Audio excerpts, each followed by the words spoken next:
ini sebahagian saja. Ini masa ni nak beli buku ni masa tu belum ada apa nama satu kitab yang lengkap. Tapi sekarang ada kitab lengkap. Tak silap ada tebal dia macam tu. Tebal sini. Memang tebal. Dan ada beberapa sifat dalam tu. Soalan dia sampai ke peringkat dia rasa meratingkan orang lain. Meratingkan orang lain, meratingkan orang lain. Jadi sebenarnya kalau tak ada atau menganggap kecil orang lain. Jadi kalau ada sifat macam ni, bermakna dia sampai ke satu peringkat yang kedua. Dia bukan lagi pada peringkat ujung. Dia ada peringkat kedua iaitu urut. Dia dah tertipu. Maknanya dia dah dia rasa kagum patut. Lepas tu dia kedua pula dia meremehkan orang lain. Dia kata dia, ini bagus. Kalau tengok orang lain, dia ni tak ada apa ni. Orang ni tak ada qualification pun tak pada tu dan sebagainya. Jadi kita rasa macam ini guru ni kita akan kemudian dan melupakan atau pura-pura lupa kepada firman Allah SWT dalam surah An-Najm ayat 32, maka janganlah kamu menganggap dirimu suci. Allah lebih mengetahui terhadap orang yang bertakwa. Surah An-Najm ayat 32. Janganlah kamu menganggap dirimu suci, Allah lebih mengetahui terhadap orang yang bertakwa. Jadi penting kita jangan rasa kita ni dah bersih, dah suci, dan tidak ada kekurangan. Allah yang Maha mengetahui siapa yang bertakwa. Kedua, lambang kedua, suka menerima nasihat. Ini biasa kan. Maknanya bahkan dia tak mau langsung menerima nasihat sama sekali. Maknanya padahal tidak ada kebaikan bagi kaum yang tidak saling menasihati dan tidak mau menerima nasihat. Jadi kalau kita tengok orang yang dia tak nak menerima nasihat tu, maknanya itu dah salah satu ciri-ciri yang menunjukkan sifat i'jab itu sudah ada dalam diri dia. Itu penting. Kita nak lihat, nak tengok lambang, ada lambang. Yang ketiga, merasa senang mendengar aib orang lain, lebih-lebih para saingan dia. Ini biasa kita kan, kita suka kan nak dengar keaiban orang. Lebih-lebih lagi orang yang bersaing dengan kita. Siapa yang bersaing dengan kita, kita nak suka sangat kan, yang bersaing kita kan. Kita sure nak tengok tengok okey, dia dah lemah dah okey. Kita rasa suka, itu bahaya kan. Kita apa yang itu kita serah kepada Allah sebenarnya. Bukan kita rasa dengan orang tu lemah dan apa semua dan kita rasa suka. Kita tak boleh macam tu kan. Jadi ini bahaya. Kitabnya Al-Bawari. Al-Bawari ni macam Bawari ni macam kilat. Buku tu anda tak tengok lagi, tak pernah jumpa lagi terjemahan dia, Al-Bawari. Dan ada satu buku lagi dia Sina'atul Hayat, maknanya seni kehidupan. Sina'atul Hayat, seni untuk mencipta kehidupan macam tu. Dan banyak lagi kitab-kitab dia yang lain. Tapi maknanya ini salah satu yang disebut dalam kitab Al-Awaid. Maknanya Fudhal bin Iyad mengatakan orang yang ada sifat ni sebenarnya munafik. Bahaya kan? Dan kita tengok pula jalan-jalan bagaimana cara kita nak mengubati sifat i'jab bin nafs. Ada beberapa cara. Pertama, sentiasa mengingat hakikat diri manusia, iaitu al-mu'jib bin nafsihi. Orang yang ujub dengan dirinya hendaklah menyedari bahawa seandainya tidak ada tiupan ilahi ke dalam dirinya, nescaya tubuhnya itu tidak ada nilainya sama sekali. Ia diciptakan dari tanah yang diinjak-injak kaki, kemudian dari air hina yang setiap orang jijik menjauhinya kerana baunya, sedang perutnya sendiri berisi kotoran yang menjijikkan dan bau yang tidak enak, dan dia sendiri tidak dapat merasa tenang dan beristirahat kalau sisa-sisa makanan atau kotoran dalam perutnya ini belum keluar. Nampak tak hakikat manusia?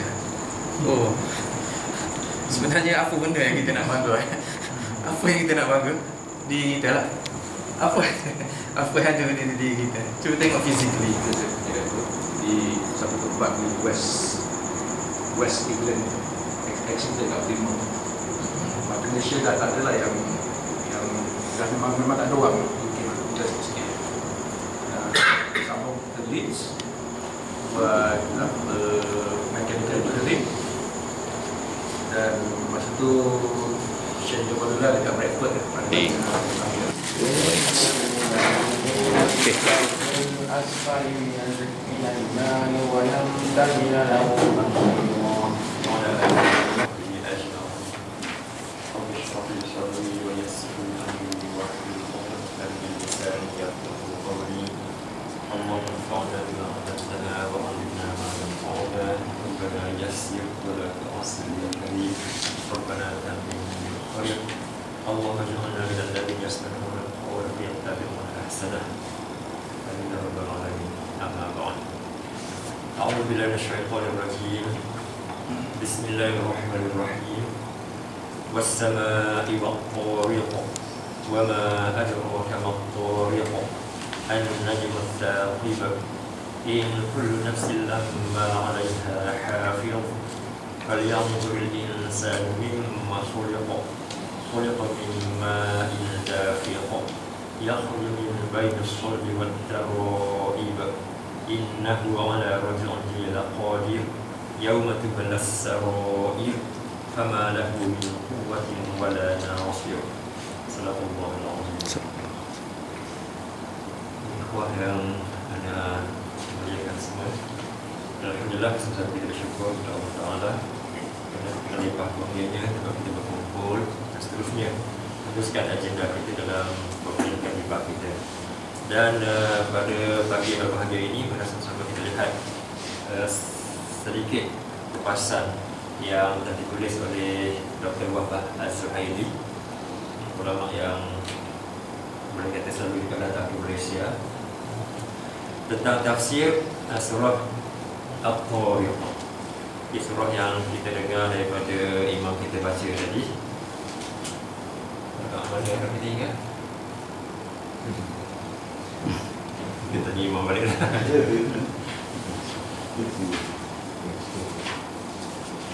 Kita baca sebahagian ayat beliau, Dr. Wahbah Az-Zuhaili membahagikan surah ini kepada dua bahagian. Yang pertama, ayat pertama hingga ayat yang ke-10. Kemudian bahagian keduanya, ayat yang 11 hingga ke-17 dan terakhir. Kita lihat bahagian pertama lebih dahulu. Terjemahannya, ayat pertama, demi langit dan yang datang pada malam hari. Ayat 2, tahukah kamu apakah yang datang pada malam hari itu? 3, iaitu bintang yang cahayanya menembus. 4, sesungguhnya setiap jiwa mempunyai penjaganya. 5, maka hendaklah manusia memerhatikan dari apakah mereka diciptakan. 6, dia diciptakan dari air yang terpancar. 7, yang keluar dari antara tulang sulbi dan tulang dada. 8, sesungguhnya Allah benar-benar berkuasa untuk mengembalikannya, yakni hidup sesudah mati. 9, pada hari dibongkarkan segala rahsia. 10, maka ketika itu manusia tidak ada daya kekuatan pun dan tidak juga penolong. Itu bahagian pertama daripada surah At-Tariq, di mana secara umumnya kandungan surah ini adalah beberapa perkara yang hendak disampaikan oleh Allah Ta'ala kepada kita semua untuk kita mengambil iktibar, mengambil pengajaran, dan kita berpegang dengan apa yang telah diturunkan oleh Allah Subhanahu Wa Ta'ala. Yang pertama sekali adalah Allah Subhanahu Wa Ta'ala menegaskan di dalam surah ini bahawa setiap individu manusia itu ada sentiasa diawasi oleh para malaikat yang taat kepada Allah Subhanahu Wa Ta'ala. Ini diambil daripada ayat yang keempat. In kullu nafsin lamma 'alaiha hafiz. Sesungguhnya setiap jiwa mempunyai penjaganya. Kemudian di antara kandungan yang secara umumnya yang kedua adalah di mana Allah Ta'ala mengemukakan dalil akan berlakunya hari kebangkitan dan kemampuan Allah Ta'ala untuk membangkitkan semula manusia setelah mati. Ini daripada ayat yang ke-8. Innahu ala raj'ihi laqadir. Sesungguhnya Allah benar-benar berkuasa untuk mengembalikannya, yakni menghidup manusia itu kembali sesudah mati. Kemudian seterusnya kandungan surah ni yang ketiga tentang pendedahan rahsia-rahsia makhluk secara lengkap lagi sempurna di akhirat nanti. Dan pada hari tersebut manusia tak ada lagi penolong bagi mereka untuk menyembunyikan rahsia-rahsianya, untuk menyembunyikan segala apa yang diingin untuk menyembunyikannya. Maka pada hari tersebut adalah didedahkan segala rahsia manusia ini. Kemudian bahagian yang terakhirnya, Allah Ta'ala bersumpah bahawa Al-Quran itu adalah kalam Allah yang diturunkan oleh Allah SWT dan bukan satu perkara yang dongeng bagaimana yang dinyatakan oleh orang-orang Quraisy ketika dahulu. Itu di antara kandungan umum yang ada di dalam surah At-Tariq ini. Kemudian terlihat sebab turun ayat yang kelima diteruskan. Ayat yang kelima iaitu falyanzuril insanu mimma khuliqa, maka hendaklah manusia memerhatikan dari apakah mereka diciptakan. Ibnu Abi Hatim meriwayatkan dari Ikrimah tentang firman Allah SWT yang bermaksud maka hendaklah manusia memerhatikan dari apakah dia diciptakan. Katanya ayat tersebut diturunkan dalam kes Abu Al-Ashhar bin Khaladah Al-Jumahi. Dia berdiri di atas satu berulang sambil berkata, wahai orang-orang Quraisy, barang siapa yang mampu menganjakkan aku dari berulang ini, akan kuberikan ganjaran tertentu. Katanya lagi, sesungguhnya Muhammad yang mendakwa bahawa malaikat penjaga neraka Jahanam ada 19. Aku sendiri akan melawan untuk kamu 10 malaikat, dan kamu semua melawan untukku 9 yang lain. Dalam kisah ini di mana seorang Quraisy atau seorang Arab ketika itu dalam mencabar, kerana dia ni dikenali dengan hebat dari segi kekuatan dia, tubuh badan dia begitu gagah sekali, hebat dia tu ketika itu mungkin juara, kalau ada juara Gusti dan sebagainya, dia lah juara ketika itu. Mungkin ada rumah lah di Pasar Mekah kan, setiap sekali haji itu ada, memang ada berbagai-bagai pertandingan, bahkan pertandingan cantik pun ada ketika itu. Yang dikatakan bahawa salah seorang isteri pembesar Quraisy itu adalah bekas ratu cantik di Pasar Mekah di musim haji itu. Mungkin ada juga, mohon tapi tak ada riwayat-riwayat lah. Tapi mungkin ada bahawa dia ni memang terkenal dengan orang yang begitu kuat tubuh badannya. Ini pada satu hari itu dia pencabar, ambil berulang satu, duduk atas tu, siapa yang boleh anjakkan aku ini, dia kata aku akan beri ganjaran yang tertentu. Mungkin seekor unta ke, 10 ekor unta ke, menunjukkan bahawa tak ada orang lain yang mampu untuk mengalihkan dia daripada berulang yang begitu kecil sekali. Jadi sampai itu juga dia mencabar pula, bukan tak mencabar manusia sahaja, cabar pula Allah SWT, cabar malaikat. Cabar malaikat yang mengatakan bahawa yang Rasulullah SAW mengatakan bahawa malaikat ada yang berbilangan 19 yang menjaga neraka Jahanam dalam kisah ini. Maka dia pun cabar malaikat itu 10 dia nak lawan, aku seorang lawan 10. Kamu orang Quraisy yang lain tu, yang 9 lagi baki tu kamu, aku seorang ni 10. Dia cabar malaikat pula. Dia menunjukkan bahawa kat sini bagaimana manusia yang begitu angkuh sekali, yang berani mencabar Allah Ta'ala, dan tak langsung dia cabar Allah yang begitu agung sekali, yang begitu maha perkasa, yang mana Allah Ta'ala memberi ingat kepada manusia ini bahawa tengoklah kamu ni siapa sebenarnya kamu, daripada mana kamu asalnya. Fal yanzur insanu mimma khuliq, maka dah manusia itu lihat daripada apa yang dia diciptakan. Kemudian dinyatakan sendiri oleh Allah Ta'ala dalam ayat yang seterusnya ini bahawa manusia itu diciptakan daripada khuliqa mimma dafiq. Dia diciptakan dari air yang terpancar, iaitu air mani yang terpancar, yang dipancarkan oleh lelaki ke dalam rahim wanita. Kalau kita lihat dalam kejadian ini, kisah ini, bagaimana manusia ini yang begitu bila diberi sahaja nikmat-nikmat oleh Allah Ta'ala, kekuatan, kekayaan, kemewahan, pengaruh dan sebagainya, maka dia akan lupa kepada Allah SWT, dan dia lupa kepada tanggungjawabnya untuk mengabdikan diri kepada Allah Ta'ala. Semalam kita pun dengar sebab-sebab yang antara menjadikan manusia ini angkuh, sombong. Tahap yang ketiga tu kan, kita turun balik, tahap yang pertama adalah kerana al-ijab bin nafs, itu asalnya, iaitu kagum diri sendiri. Bila kagum di sini tak kita rawati, akan meningkat sampailah kepada al-kibr, kepada sombong, angkuh, takabur. Dan takabur itu bukan setakat takabur kepada manusia sahaja, bahkan kepada Allah Subhanahu Wa Taala. Itulah Allah Taala memberi ingatan kepada manusia bahawa manusia ini dicipta daripada satu benda yang begitu jijik sekali. Ini yang manusia sendiri pun rasa jijik. Tetapi itulah hakikatnya kejadian manusia ini. Jadi kalau kita perhatikan asal kejadian kita, maka tentu sekali kita ini tak mampu untuk mengangkat muka kita untuk melawan Allah Subhanahu Wa Taala. Itu kisah tentang turun ayat yang kelima ni. Kemudian kita lihat sedikit sebanyak tentang tafsiran yang diberikan oleh Dr. Wahbah. Ayat pertama dan ayat hingga ayat ketiga, demi langit dan demi yang datang pada malam hari. Tahukah kamu apakah yang datang pada malam hari itu? Iaitu bintang yang cahayanya menembus. Di dalam ayat 1 hingga 3 ini, Allah Ta'ala bersumpah dengan ciptaan-ciptaan Allah, makhluk-makhluk Allah yang begitu hebat sekali, langit dan juga wat-tariq. Wat-tariq ini ditanya oleh Allah Ta'ala dalam ayat kedua, tahukah kamu apakah yang datang pada malam hari itu? At-tariq pada bahasanya berarti yang datang pada malam hari. Tak kira apa-apa sahaja. Kalau secara umumnya at-tariq ini iaitu berarti yang datang pada malam hari. Kalau kita pergi musafir balik malam hari, kita juga boleh dianggap sebagai tariq. Kita balik rumah tengah malam, itu adalah tariq.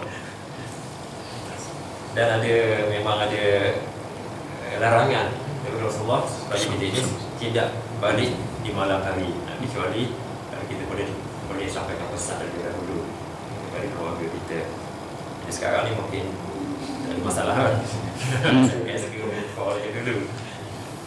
Tapi kalau dulu macam tu, di zaman yang amat suka untuk menghubung, memang kalau boleh hantarkan pesan terlebih dahulu untuk beritahu kepada keluarga kita nak balik setengah malam tu.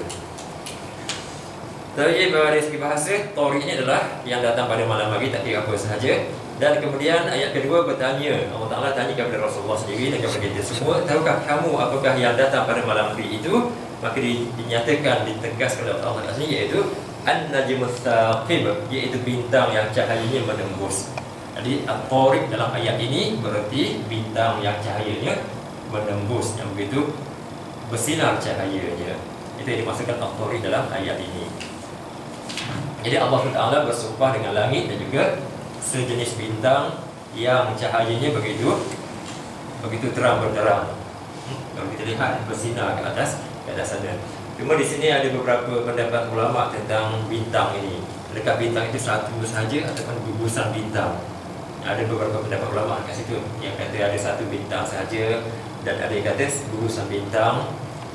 Dan mengikut Dr. Wahbah Zuhaili, beliau mengatakan bahawa namun secara zahirnya apa yang dimaksudkan di sini ialah sejenis bintang tertentu yang menjadi petunjuk pada kegelapan malam di darat dan juga di laut. Itu pendapat Dr. Wahbah. Dia mentarjihkan pendapat mengatakan sejenis bintang sahaja. Kemudian seterusnya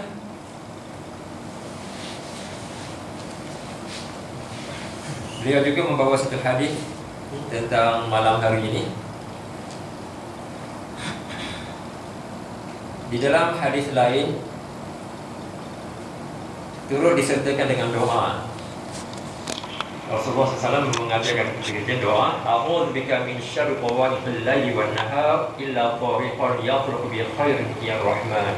Aku berlindung dengan engkau dari kejahatan yang datang dengan mengejut di malam hari dan juga di waktu siang, melainkan pendatang yang datang dengan kebaikan, wahai Tuhan yang Maha Penyayang. Di sini kita diajar oleh Rasulullah SAW satu doa yang mungkin boleh kita amalkan. A'udzubika min syarri tawariqil laili wan nahar. Aku berlindung denganmu ya Allah daripada kejahatan yang datang pada malam hari dan juga yang datang pada siang hari, kecuali yang datang itu membawa kebaikan. Kemudian ayat seterusnya, Ayat yang keempat, in kullu nafsin lamma 'alaiha hafil. Sesungguhnya setiap jiwa mempunyai penjaganya. Jadi kalau dalam bahasa Arab, setiap sumpah ini wasama wa tariq itulah demi sumpah. Bila ada sumpah maka di sana ada jawab sumpahnya. Jawab sumpah ni iaitu satu perkara yang nak ditegaskan. Bila kita sumpah saja wallahi, maka kita nak tegaskan sesuatu. Kita tak akan bersumpah kalau kita tak ada perkara yang kita nak tegaskan. Wallahi aku tak bohong pun. Aku tak bohong tu dalam bahasa Arab kita namakan dia sebagai jawab sumpah. Itu qasam, ini jawabul qasam. Jadi dalam jawab qasam kat sini sebenarnya adalah Allah ingin menegaskan bahawa manusia ini, setiap manusia ini ada penjaganya. Ini jawab sumpahnya. Sesungguhnya setiap manusia, setiap jiwa itu mempunyai penjaganya. Allah Subhanahu Wa Taala bersumpah dengan langit dan juga bintang yang bersinar dengan penegasan bahawa setiap individu manusia ada penjaganya yang ditugaskan oleh Allah Subhanahu Wa Taala untuk mengawasi mereka dari malapetaka. Di kat sini kita yakin bahawa kita ini ditugaskan oleh Allah Taala, ada malaikat-malaikat yang menjaga kita. Dan sekurang-kurangnya malaikat yang menulis, yang mencatatkan. Kemudian ada juga yang berdapat daripada hadis yang dibawa oleh Dr. Wahab kat sini, kata Abu Umamah, Nabi SAW bersabda, "Wukila bil mu'mini mi'atu wa sittuna malakan." Ditugaskan bagi setiap mukmin itu 160 malaikat yang melindunginya dari segala kecelakaan yang tidak ditakdirkan oleh Allah Subhanahu Wa Taala. Daya melihat umpamanya ditugaskan 7 malaikat menjaganya seperti mana semangkuk madu dijaga dari dikerumuni oleh lalat. Jikalau diwakilkan kepada manusia untuk menjaga dirinya, walaupun sekadar sekelip mata, nescaya syaitan-syaitan akan menyambarnya. Di sini satu hadis yang beliau tak bawa, tak takhrijkan hadis ini, tak bawa riwayatnya, siapa riwayat hadis ini. Tapi dah mungkin hadis ini hadis yang agak kuat lah, kerana dipilih oleh Dr. Wahab Suhaili, yang mengatakan bahawa ditugaskan bagi setiap mukmin itu 160 malaikat. Kita ni ada, setiap seorang mukmin ada 160 malaikat. Kalau tak ada malaikat ni, nak serah pada diri kita saja untuk jaga, nak kawal diri kita, maka sekejap je kalah kita, disambar oleh syaitan. Bahagian terakhir daripada hadis ini, jikalau diwakilkan kepada manusia untuk menjaga dirinya sendiri, walaupun sekadar sekelip mata, nescaya syaitan-syaitan akan menyambarnya. Kita akan begitu mudah sekali untuk ditipu oleh syaitan. Sebab itulah kita juga diajar untuk berdoa, wala takilna ila anfusina tarfata ainin wala aqalla min dzalik. Wala takilni ila nafsi tarfata ainin wala aqalla min dzalik. Ya Allah, janganlah kau serahkan, wakilkan, serahkan diriku ini kepada diriku sendiri untuk menjaganya. Itu kalau boleh. Dan dalam doa yang dibaca oleh sahabat kita tadi, ada dalam terdapat doa dia, wala takilna ila anfusina tarfata ainin wala aqalla min dzalik. Ya. Jadi kita minta perlindungan, jagaan daripada Allah SWT, dan melalui malaikat-malaikat inilah yang boleh kita sentiasa berjuang untuk melawan syaitan-syaitan yang sentiasa untuk menyesatkan kita itu. Kemudian seterusnya ayat yang kelima hingga yang ketujuh, maka hendaklah manusia memerhatikan dari apakah yang dia diciptakan. Dia diciptakan dari air yang terpancar yang keluar dari tulang sulbi dan juga tulang dada. Ini di antara Allah Ta'ala jelaskan asal kejadian manusia. Kalau kita lihat dalam ayat-ayat lain, begitu detail sekali Allah Ta'ala jelaskan peringkat-peringkat kejadian manusia ini. Ini hanya Allah Subhanahu Wa Taala menyebutkan asal sahaja, iaitu air yang terpancar, yakni air mani yang terpancar daripada tulang sulbi dan tulang dada lelaki dan juga perempuan. Air ini bercampur dalam ovari dan seterusnya rahim, sehinggalah peringkat-peringkat kejadian manusia setelah kita ini dilahirkan sebagai manusia yang cukup lengkap, yang diberikan akal, yang diberikan juga segala perkara-perkara yang boleh kita menerima ilmu untuk Allah Ta'ala uji kita. Kemudian seterusnya ayat yang ke-8 dan ke-9, sesungguhnya Allah benar-benar berkuasa untuk mengembalikannya, yakni hidup sesudah mati, pada hari dibongkarkan segala rahsia. Jadi manusia ni bila dah diciptakan manusia, dilahirkan sebagai manusia, dan ada yang manusia ini yang tak sedar diri, akhirnya memilih jalan yang tak diridai oleh Allah Ta'ala, memilih kekufuran, memilih jalan yang untuk menentang Allah Ta'ala dan sebagainya. Dan ada juga manusia ini yang memilih jalan-jalan yang telah ditetapkan Allah, yang selalu dengan ketetapan Allah Ta'ala sebagai seorang mukmin yang taat, yang berjuang di jalan Allah Ta'ala. Kemudian bila sahaja manusia ini meninggal dunia, maka Allah jelaskan dalam sini satu penegasan, sesungguhnya Allah benar-benar berkuasa untuk mengembalikannya, yakni hidup sesudah mati. Di mana ketika zaman Quraisy tersebut, orang Quraisy memang tak percaya adanya hidup sesudah mati. Jadi ini di antara surah-surah Makkiyah yang memang menekankan kepada satu kepercayaan bahawa di sana adanya hari kebangkitan untuk menghapuskan kepercayaan orang Quraisy yang katakan tak ada lagi hidup selepas mati. Bila mati saja mereka percaya bahawa tak ada lagi kehidupan. Sehingga diceritakan bahawa ada di antara mereka yang bawa tulang belulang, kehancuran manusia dan juga binatang sebagainya, tunjuk kepada Rasulullah. Kata kamu boleh menghidupkan orang yang dah mati ini. Jadi Allah tegaskan dalam ayat ini bahawa manusia ini akan dibangkitkan kembali, dan pada hari itu adalah pada hari yang dibongkarkan segala rahsia. Pada hari tersebut apa yang dilakukan oleh manusia ini akan dibongkarkan kembali, akan ditayangkan kembali. Jadi mudah-mudahan kita diberikan keampunan Allah SWT di atas segala kekurangan kita, kelemahan kita itu, keaiban kita ditutup di atas muka bumi ini dan juga di akhirat nanti. Kita tidak ampun dan juga untuk ditutup. Dan dalam surah kita tu ada yang kita baca tu, fa'atimma alayya ni'mataka wa afiyataka wa shukruka fi dunya wal akhirah.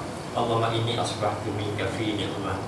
Ya Allah Tuhanku, aku ni pada pagi-pagi ini berada dalam nikmat-Mu, nikmat wa afiyah dan juga kesihatan, wa sitr dan juga tutupan. Tutup yakni segala keaiban kita itu ditutup oleh Allah Ta'ala. Maka fa'atimma alayya, maka sempurnakanlah ya Allah kepadaku ini ni'mataka wa afiyataka wa sitraka. Jadi yang akhir sekali itu penutupanmu itu. Jadi kita ini segala keaiban kita, segala kelemahan kita itu yang kita rasa malu menjatuhkan air muka kita bila orang lain tahu, maka kita minta Allah Ta'ala tutup dengan sempurna di dunia wal akhirah, di dunia dan juga di akhirat. Jadi kalau kita baca doa itu boleh faham maknanya itu, lebih memberi khusyuk kita pada apa sahaja ketika yang kita baca. Jadi di sini Allah tegaskan bahawa pada hari tersebut, hari yang dibongkarkan segala rahsia, segala apa sahaja, yang mana malaikat-malaikat, tugas malaikat yang rakib dan atid itu yang menulis itu akan dibongkar kembali. Segala catatan amal kita diberikan kepada kita dan dibuka dan diperlihatkan satu persatu.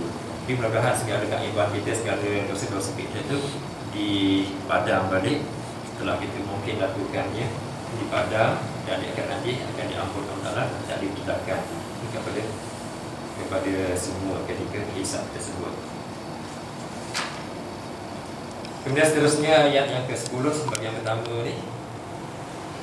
Maka ketika itu manusia tidak ada daya kekuatan pun dan tidak juga ada penolong baginya.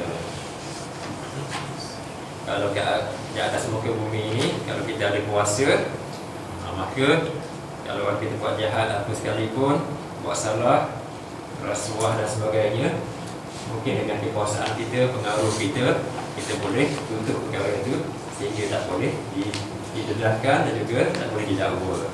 Tapi ke akhirat nanti tak ada lagi. Semuanya adalah malaikat yang menjaga. Rasuah malaikat pula.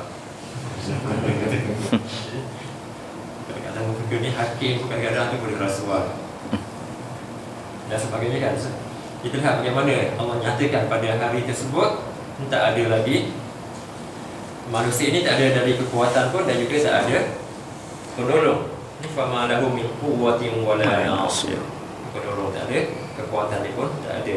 Dan segala-galanya diserahkan kepada Allah SWT yang malaikatnya adalah makhluk yang sentiasa taat kepada Allah Ta'ala. Tak akan melakukan derhaka kepada Allah. Pada hari tersebut hari yang amat kita takuti, di mana bila kalaulah kita melakukan perkara yang menyalahi syariat Allah Ta'ala, dijejahkan, dan ketika itu tak ada lagi yang boleh menolong kita.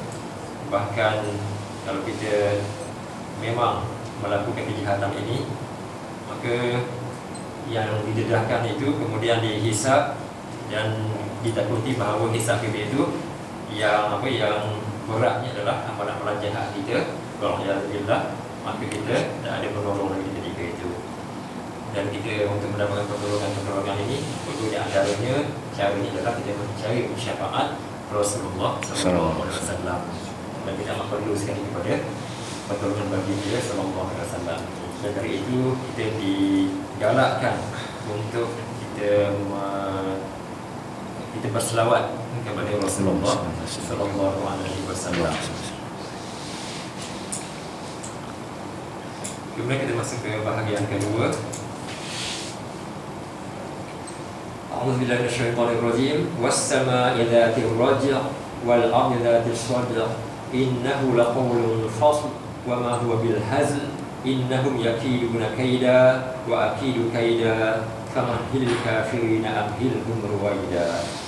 Ayat 11. Demi langit yang mengandungi hujan dan bumi yang mempunyai tumbuh-tumbuhan, sesungguhnya Al-Quran itu benar-benar firman yang memisahkan antara yang hak dan yang batil, dan sekali-kali bukanlah ia gurau senda. Sesungguhnya orang kafir itu merencanakan tipu daya yang jahat dengan sebenar-benarnya, dan Allah pun membuat rencana pula dengan sebenar-benarnya. Kerana itu beri tangguhlah orang kafir itu, iaitu beri tangguhlah kepada mereka itu barang sebentar. Di dalam ayat bahagian kedua ini, bahagian terakhir, Allah Ta'ala menegaskan bahawa Al-Quran itu adalah kalamullah yang diturunkan oleh Allah Ta'ala, dan dia yang memisahkan antara yang benar dan yang batil, dan dia bukanlah ciptaan daripada Rasulullah SAW. Walaupun di ketika awal-awal zaman Makkah, mereka ini orang kafir Quraisy menyatakan bahawa Al-Quran itu adalah ciptaan Muhammad.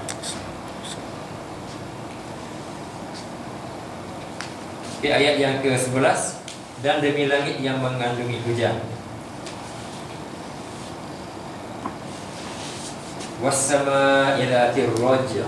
Raj'un kat sini asal kataan adalah raja'ah. Raja'ah yang jimu berarti berjarak. Raja'ah yang jimu balik. Rujuk. Baca balik. Dalam ayat ini was-samaa'i dzatir raj'i. Raj'i maksudnya balik. Kemudian para ulama mentafsirkan langit yang mengandungi hujan. Apa kaitan balik dengan hujan tu? Sini kalau kita lihat dari segi sains kita, di mana ciptaan berlakunya hujan itu adalah datangnya daripada wap-wap air yang naik ke atas. Bila naik antara petaulah benda ni kan, kemudian jadilah hujan. Hujan itu kembali ke bumi. Itu yang dimaksudkan rojak kat sini, kembali itu yakni air itu kembali ke bumi.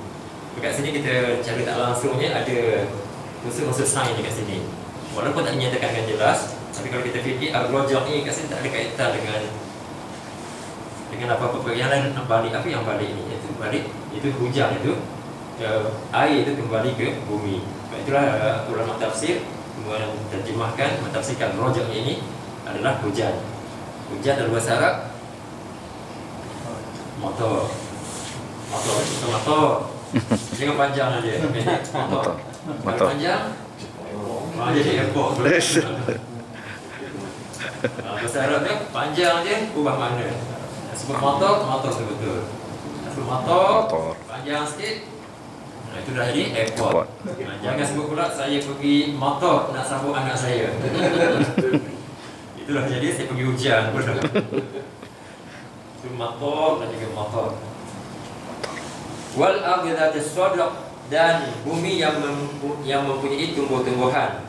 Kemudian ini salah satu daripada sumpah juga, demi langit yang mengenai hujan dan juga demi bumi yang mempunyai tumbuh-tumbuhan ini. Dan jawab sumpahnya, jawab berqasam itu adalah innahu laqaulun fasl. Sesungguhnya dia, yakni Al-Quran itu benar-benar firman yang memisahkan antara yang hak dengan batil. Qaulun fasl. Qaulun perkataan, faslun yang memisahkan, ini fasil yang memisahkan antara dua perkara. Yang ditafsirkan sini memisahkan antara yang hak dan juga yang batil.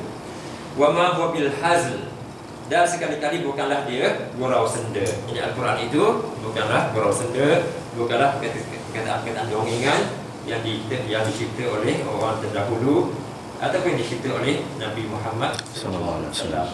Tapi ia adalah satu perkataan yang diturunkan oleh Allah Subhanahu Wa Taala. Innahum yakiduna kaida. Sesungguhnya orang kafir itu merencanakan tipu daya yang jahat dengan sebenar-benarnya. Ini Allah menceritakan tentang orang-orang kafir sejak dulu sehinggalah zaman kita sekarang ini. Mereka ini sentiasa untuk merencanakan tipu daya yang jahat, yang benar-benar untuk menghapuskan Islam ini. Sama ada orang kufur, orang kafir yang jelas kafirnya, ataupun orang munafik yang mengaku Islam tapi hatinya adalah kufur, ataupun orang Islam yang asi, yang fasik, yang mengaku Islam tapi kalah dengan hawa nafsunya. Untuk mereka ini tak dapat untuk mentaati Allah Ta'ala, dan kadang-kadang mereka juga melakukan kejahatan-kejahatan, merencanakan kejahatan, dan mereka merencanakan, merancang dan melakukan apa-apa sahaja untuk menghalang daripada Islam itu naik. Dan mereka ini takut untuk tunduk patuh kepada Islam itu dengan sebenarnya. Jadi mereka ini, orang-orang ini merencanakan berbagai-bagai tipu daya perancangan untuk meruntuhkan atau menjatuhkan Islam.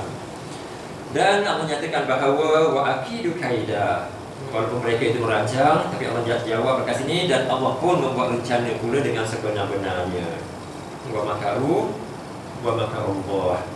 Mereka merancang dan Allah juga mempunyai rancangan-rancangan yang tidak diketahui oleh manusia ini. Manusia merancang dengan segala mungkin kekuatan-kekuatan yang ada yang mereka boleh fikirkan. Tapi mereka tak tahu bahawa Allah itu mempunyai kuasa-kuasa yang mereka mungkin tak dapat fikirkan. Manusia ini dengan kekuatan dia, pengaruh dia, dengan kekayaan, semuanya mereka cuba untuk, kalau orang yang ada kuasa, untuk mengingkarkan kuasanya. Sampai 30 tahun pun, bila nampak rakyat tak suka, barulah beritahu Arif Edak kan. Nampak rakyat dah berkumpul jutaan tu, barulah nak sebut Edak nak jadi presiden. Yang boleh tak nak dah. Sebelum pada itu tak pernah sebut pun. Jadi rencanakan bagaimana nak mengukuhkan kuasa-kuasanya. Mungkin sampai mati dia pernah sebutkan. Kalau kes Mubarak ni sampai mati ya kan, akan menjadi presiden. Mereka merencanakan perkara itu. Tetapi mereka tak tahu bahawa Allah Ta'ala menyediakan perancangan yang mereka tak terfikir pun, bahawa rakyat sendiri yang bangun menentang. Sehinggalah kami dalam kejadian yang sekarang ni, terus membawa itu terpaksa meninggalkan perusahaan tersebut. Jadi dia tunjukkan bahawa dengan apa sahaja perkara yang dihadapi oleh kita semua sebagai pejuang-pejuang menjaga Islam ini, maka di sana kalaulah kita lihat bagaimana perancangan musuh itu hebat sekali, maka kita yakin bahawa di sana juga ada perancangan Allah Ta'ala yang telah Allah tetapkan. Cuma bagaimana, bila dan siapa yang mungkin Allah akan beri kemenangan ke ataupun apa-apa sahaja, maka itu adalah rahsia Allah yang kita tak tahu. Kita cuma diminta untuk meneruskan perjuangan ini. Dan seterusnya, dan akhir sekali Allah Ta'ala menyatakan di sini ayat terakhir, famahilil kafirina amhilhum ruwaida. Kerana itu beri tangguhlah kepada orang kafir itu, beri tangguhlah mereka itu barang sebentar. Dalam ayat terakhir ini Allah perintahkan kepada, ini fi'il amr, famahil, fi'il amr, kata suruh, kata perintah. Beri tangguhlah kepada Rasulullah SAW. Yang ini bersabarlah wahai Muhammad, dan juga kepada kita semua. kita sabar saja. Kita tak boleh rasa mungkin dah lama berjuang tak juga dapat kemenangan, kita pun dah rasa nak kecewa. Tidak. Kamu ni sabar, beritahulah bahawa Allah Ta'ala itu memang memberitahu kepada mereka ini. Dan para ulama di antara ulama tafsir mengatakan bahawa ini ada sebenarnya adalah memberi peluang kepada orang-orang seperti ini supaya mereka ini sedar dan bertaubat kembali kepada jalan Allah Ta'ala. Kita dah beri peringatan kepada mereka, dan mungkin pada satu masa nanti mereka ini setelah diberi tempoh yang mencukupi oleh Allah Ta'ala ini, satu masa mungkin ada di antara mereka yang sedar dan akhirnya bertaubat kembali kepada Islam yang sebenarnya. Jadi ini kepada kita semua, kita diminta oleh Allah Ta'ala supaya sabar, dan semua perancangan Allah Ta'ala itu telah ditetapkan, dan kita meneruskan apa yang diminta oleh Allah Ta'ala. Itu sahaja yang perlu kita lakukan. Dan apa-apa keputusan ketetapan Allah Ta'ala itu adalah milik Allah dan rahsia Allah yang kita tak tahu apakah perancangan Allah Ta'ala kepada kita ni. Contohnya kita di Malaysia ni lah, kalau kita lihat mungkin kesungguhan kita, kalau kita lihat adakah kita dah sampai ke tahap yang begitu maksimum, atau masih lagi kita ni masih baru nak mula langkah untuk berjuang dengan sebenar-benarnya. Prasyarat untuk kemenangan itu adakah kita dah cukup lengkap dalam diri kita, dalam kumpulan dan jemaah kita dan sebagainya. Maka ini yang perlu kita lihat, dan kita perlu meneruskan perjuangan ini, dan tak perlulah kita rasa nak kecewa kerana kita faham sunnatullah dalam perjuangan, dalam dakwah dan tarbiyah, dalam menegakkan Islam ini adalah dipenuhi dengan berbagai cubaan dan dugaan. Jadi mungkin kita sebelum sekarang ini, sampai sekarang ini kita belum lagi dicuba, belum lagi diuji, tapi kita perlulah untuk memperlengkapkan diri kita supaya kita mempunyai sifat-sifat, ciri-ciri yang boleh bila sahaja diuji kita dapat menghadapinya sebaik mungkin, dan kita boleh keluar daripada ujian tersebut dengan kemenangan. Paling kurangnya kita dapat mempertahankan pegangan kita yang sebenar ini, dan kalau boleh kita akan dapat kemenangan yang secara zahiriah di atas muka bumi ini. Jadi itu ada sedikit sebanyak tentang tafsiran daripada surah At-Tur ini, di mana dalam surah ini, di antara perkara yang dijelaskan tadi, kandungan surah ini adalah kita ini ada penjaganya. Dan penjaga ini selain daripada memelihara kita, menjaga kita daripada gangguan syaitan, ada juga yang menulis perkara-perkara yang kita lakukan di atas muka bumi ini. Dan ayat terakhir itu, bahagian terakhir itu menegaskan bahawa Al-Quran itu adalah kalam Allah yang datang daripada Allah, bukan daripada manusia, yang kita yakini bahawa ialah satu kenyataan yang benar. Al-Quran ini datang daripada Allah dan tidak ada tambahan oleh Rasulullah SAW, dan juga ada kekurangan. Ini yang sampai kepada kita ini adalah Al-Quran yang berada di zaman Rasulullah SAW. Aku qawli hadza wa astaghfirullah azim li wa lakum. Dan kasih setakat ini insyaallah. Tanya ni, At-Tariq ni boleh kita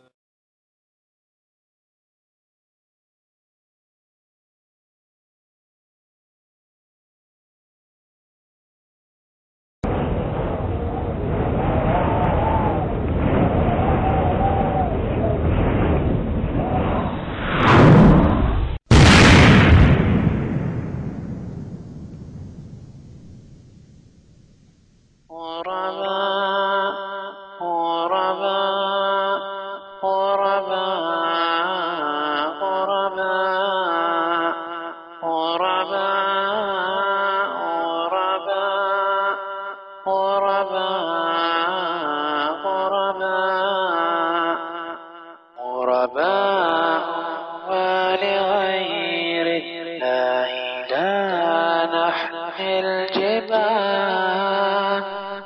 غرباء رأيناها شعارا للحياة إن تسل عنا فإنا لا نبالي بالله نحن جند الله دوما دربنا درب الربا غرباء غرباء غرباء غرباء غرباء غرباء غرباء لن نبالي بالقيود بل سنمضي للخلود لن نبالي بالقيود بل سنمضي للخلود بل نجاهد ونناظر ونقاتل من جديد غرباء هكذا الأحرار في دنيا العبيد بل نجاهد ونناظر ونقاتل من جديد غرباء هكذا الأحرار في دنيا العبيد غرباء غرباء غرباء غرباء غرباء غرباء غرباء كم تذاكرنا زمانا يوم كنا سعدا بكتاب الله نتلوه صباحا ومساء كم تذاكرنا زمانا يوم كنا سعدا بكتاب الله نتلوه صباحا ومساء غرباء غرباء غرباء غرباء غرباء غرباء غرباء أبتدي بالحمد لله واحمده واثني عليه واعترف له بالولاية وكل خلقه بين يديه.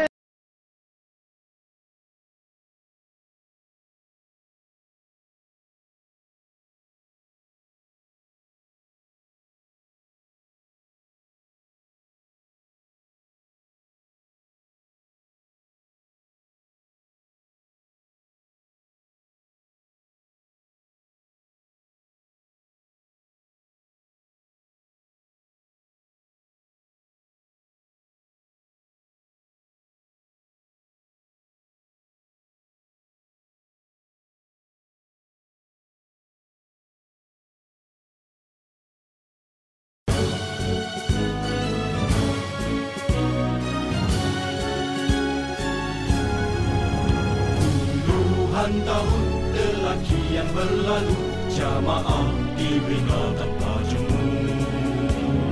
Pahit getir kita harum bersama, manis juang nikmatnya terasa.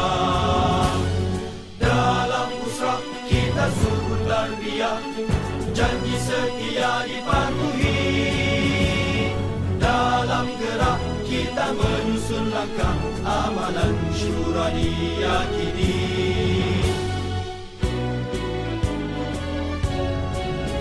Azam digenggam penuh tabah, membina ikrar untuk umat. Ukhuwah teras kegemilangan, syariah menjadi pegangan. Demi redha Allah kita menjulang dakwah, perpadukan Al-Quran menuruti As-Sunnah, ikrar wadah perjuangan.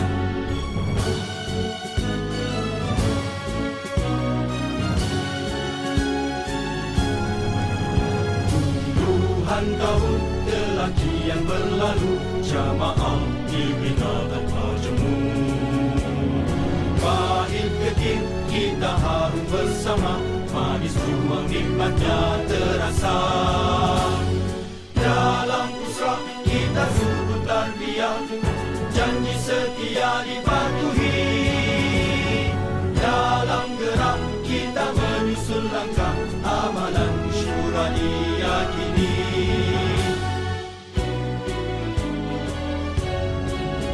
Azam digenggam penuh tabah, membina ikrah untuk umat. Ukhuwah teras kegemilangan, syariat menjadi pegangan. Demi redha Allah kita menjulang dakwah, berpandukan Al-Quran, menuruti as-sunnah, ikrah wala